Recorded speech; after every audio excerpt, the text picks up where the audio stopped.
So I'm not going to lie, we've got two stories which are a bit of a bummer tonight for our first upload. Let's start off with Bruce Boudreau. We talked about this in our Vancouver Canucks video. Bruce Boudreau is being absolutely strung along right now by the Canucks organization. Boudreau gave a press conference today. Part of it was uploaded by Tim and Friends on Twitter, and he's obviously pretty emotional about his time as a head coach and obviously everything that's going on. I'll play it now. I mean, I'd be a fool not to say that I don't know what's going on, but I just, like I said before, you come to work and you realize, you know, how great the game is.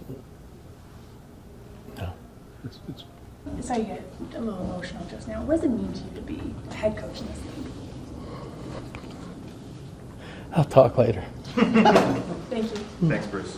And this just looks so bad on Jim Rutherford and the rest of the Canucks organization. Bruce Boudreau is one of the most likable men in the NHL. And he's sort of the only thing that took the Canucks very briefly out of their Travis Green era slump. When you watch the Canucks play, and again, just look at that 4-goal outing they gave up in the first the other day, they're just not playing structurally well. Yes, there are individual breakdowns, but the players also don't look like they know what they're doing. Now, is this Bruce Boudreau not being a good coach? I don't think so, but it seems like his players just aren't giving him what he needs. Obviously, he will be gone, but at some point, I think you got to look at the core, and obviously the Vancouver Canucks are, and they're going to blow it up. All right, so the other bummer of a news comes from Max Pacioretty. I wasn't watching the game, but I saw on Twitter that he went down last night in Carolina's game against Minnesota. It was just his 5th game back after returning from an off-season Achilles tear, and it just sucks. For one, half the season gone in an off-season training injury, but it's now been confirmed that he re-tore his Achilles.